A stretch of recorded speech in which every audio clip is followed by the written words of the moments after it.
¿Qué tal amigos? Bienvenidos a un nuevo video en el canal.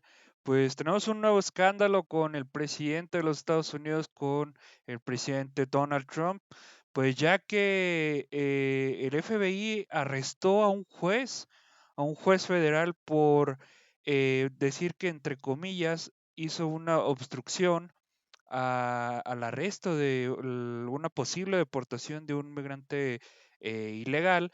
Y bueno, vamos a ver qué es lo que aconteció con todo este tema en una nueva batalla del presidente Donald Trump contra el Poder Judicial. Así que bueno, no ando más con la introducción, vamos con las imágenes y vamos a opinar con ello. Adelante. Today's dramatic escalation in the Trump administration's conflict with judges. A protest getting underway in Milwaukee, Wisconsin this hour after FBI agents arrested a county circuit judge this morning.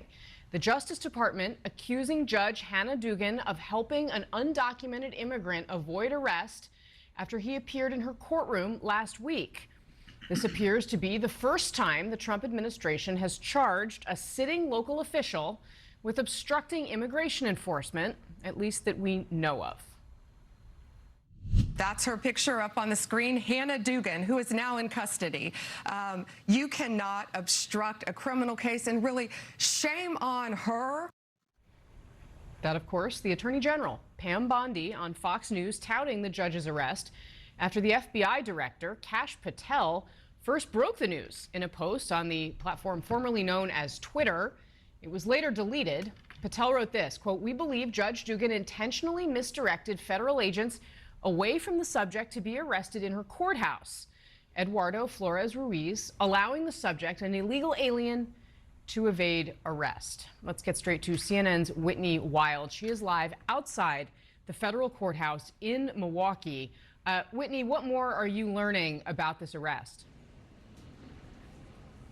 These unsealed court documents give quite a bit of detail about what federal law enforcement thinks led up to this, what they felt was their obligation to eventually arrest this judge. They say this all stemmed from an incident that happened April 18th when Flores Ruiz was due in court in front of Judge Hannah Dugan. He was there to appear on battery charges. Through the course of the morning, Judge Dugan learned that federal agents were there to arrest him. There were about 6 federal agents there from multiple agencies, the FBI, DEA, and ICE among them. According to the complaint, when Judge Dugan learned that they were there to arrest Flores Ruiz, she became very upset. She actually pulled some of those agents aside and had a phone call with the chief judge in which the chief judge insisted that any arrests would have to take place in the public area of the courthouse. And this is crucial, Casey, because what they say happened next was that Judge Dugan went into her courtroom and as Flores Ruiz and his attorney were set to leave through the public door, the door that would have led to the hallway, she, according to the complaint, said, "Wait, come with me," and then ushered them through the jury door, which took them to a private area of the courthouse. That made it obviously much more difficult for these agents to arrest Flores Ruiz. They were able eventually through the course of the morning to arrest him, but what the FBI makes clear in that complaint is that they believe that was an obstruction of justice, and so they've moved forward with this arrest. And while, as you point out, it is a major escalation, it is not altogether surprising given that they have said from the outset that they are prepared to bring the full force of the law against anyone. That includes elected state and local officials if they perceive them as blocking their duty to, as they say, enforce these immigration laws across the country, Casey.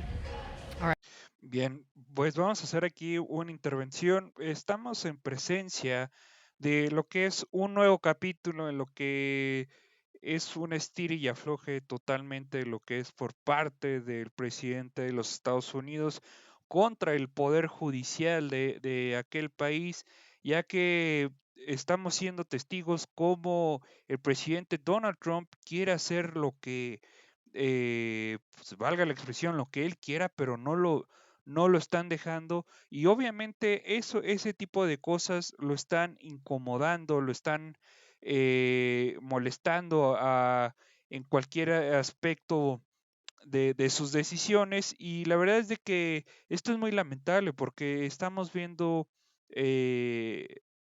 cómo este tipo de personajes como Pam Bondi realmente no quieren a los jueces que solamente estén impartiendo justicia, simplemente están viendo a los jueces que les son un estorbo para todas sus intenciones. All right, Whitney Wild for us outside that courthouse in Milwaukee, where, of course, you can see and hear people gathering in reaction to what we have seen. Whitney, thank you very much. I want to go now to CNN law enforcement analyst, former FBI Deputy Director Andrew McCabe. Sir, thanks so much for being on the show today. This played out pretty unusually in that we first learned about it in a post from the FBI director himself that was later deleted. Can you just give us some insight and help us understand how unusual it is or isn't for federal officials to do something like this, and what your view is of the role that the FBI played in what we know happened here? Well, sure, Casey, and this is an absolutely bizarre situation on many levels, not the least of which has been the Department of Justice's crowing about this arrest in light of it, in the aftermath of its exposure today. You know, a department that used to pride itself on letting the legal filings speak for themselves and not actively getting out on the media and essentially convicting someone in the court of public opinion. But nevertheless, the FBI's involvement here is also somewhat odd, and I think it's a reflection of the fact that the Bureau has been dragged into immigration and enforcement by this administration in a way that it has never seen, and in fact has avoided in administrations past. The FBI received authority to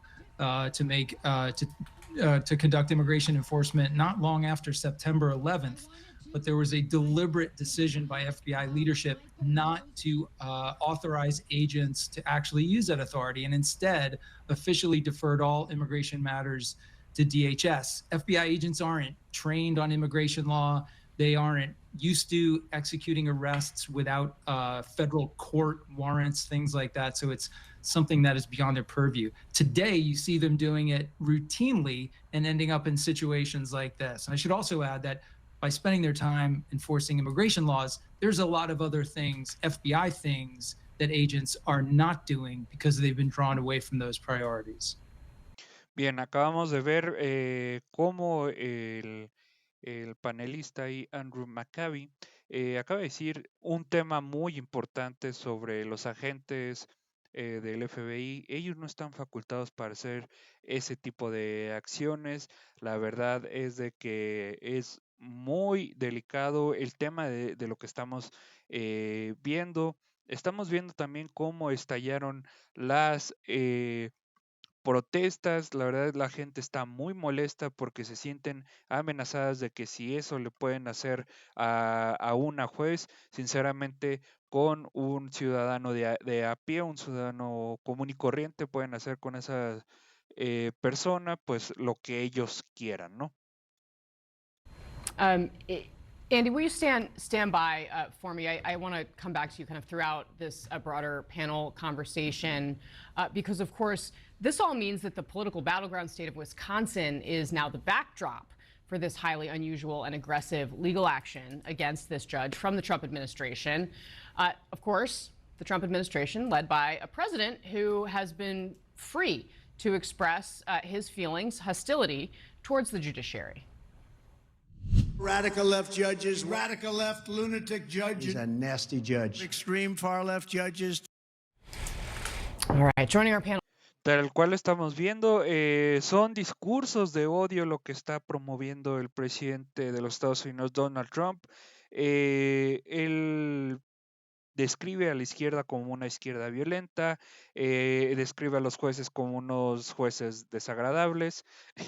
Vemos aquí la cara de la panelista que de su cara lo dice sinceramente todo. La verdad es de que nadie le cree ya a Donald Trump, tiene un discurso muy desgastado, así que bueno, veamos qué es lo que opinan aquí los panelistas. CNN crime and justice correspondent Caitlin Polantz, CNN senior legal analyst Ellie Honig, CNN political commentator Jamal Simmons, and CNN senior political commentator and the Republican strategist David Urban. Welcome to all of you. Thank you very much for being here. Caitlin Polantz, I want to start with you on our latest reporting around this because This, of course, a very sensitive area for state and local officials. Their interactions with the federal government, of course, always highly scrutinized as a general matter.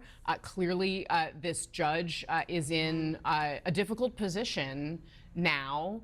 What do we know about what her plans are to try to fight back against this, and what the administration's next moves are? Well, they have a case, and that case is going to go on in court. She hasn't entered a pleading yet. She was released after appearance. But one of the things that I think should really be highlighted here is not, I mean, the case against the judge, it's unusual, but it's not unprecedented. There has been a case like this before in 2019 during the first Trump administration, charging a judge in Massachusetts who was accused of something very similar, trying to usher someone out of that courtroom as ICE officials were waiting for that defendant. In that case, that ended up being resolved. Those charges were dropped in the Biden administration against that judge in Massachusetts, but she ended up cutting a deal. So it was a legitimate case there as well. We don't know how this will go for Judge Dugan, but the thing I really want to highlight here is how this was done today. The Attorney General wants to make an example of this, and boy, are they, Casey. I mean, it's not just the Attorney General, Tom Homan, coming out and saying, doesn't matter who you are, we'll go after you, we'll charge you criminally with obstruction.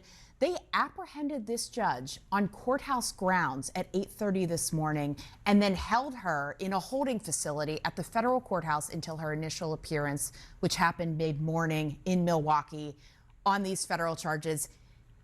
It's an obstruction charge, yes, but often people who are upstanding members of the community who aren't a risk of flight, who aren't a danger to the community, they're not put in a cell. They were contacted and said, come in later whenever you want to face your charges when you negotiate this. And so that situation, the apprehending of the judge and then using the federal government's spotlight to point at this case, it just shows you how much of a hard line the administration wants to take here. Everything Caitlin said and Andy McCabe said before her about the way this is being handled, the way the arrest is being handled, the way that DOJ is publicizing this is spot on and correct. However, looking at the complaint, let's strip the politics out of it. This is a crime. If they can prove what happened here, it is a crime. This judge, let's strip the Trump of it all out. Let's strip the immigration of it all out. Let's say law enforcement shows up at a building with an arrest warrant. They're looking for person A. Person B then says, hey, there's a secret escape door out back. I'm going to show you the way, and then ushers that person out the back door. That is textbook obstruction. That said, I think there's a fair debate to be had that I guess you two will be having in a moment about whether prosecutors should have brought this case. And let me tell you, I've been both state and federal side. If I was at DOJ and someone brought me this case on these facts, I would say, I get it. I get that robotically this is a crime, but I don't know that this is the right move here. Can't we just call up the state courthouse, see if there's some way we can work this out with the judiciary? How are we going to make arrests? I did this. Where are we going to make arrests? What are the protocols we're going to agree on? Jumping right, not everything that's a crime must be indicted or charged by complaint. And so I think this is a crime on paper, but there's a very fair debate about whether it should have been charged. Right. Well, prosecutors make. Bien, pues ahí las declaraciones de los panelistas, la verdad es de que sí llama mucho la atención cómo este tipo de personas pudieron llegar a este tipo de situación. La verdad es de que vamos a estar atentos qué es lo que va a pasar con este tema. La verdad es de que da mucho de qué hablar, cómo gente que no está capacitada para hacer ese tipo de ejecuciones, como lo que es el personal del FBI, está haciendo ese tipo de situaciones, y la verdad es de que llama mucho la atención, pero sobre todo sabemos de que sabemos muy bien por dónde viene este tema, ya que pues Donald Trump quiere pues cambiar este tema del Poder Judicial a su conveniencia, sí o sí. Pero bueno, señores, hasta aquí el video. Muchas gracias por estar presentes en un video más aquí en el canal. Nos vemos mañana y nos vemos en la siguiente. Les mando un abrazo. Bye, bye.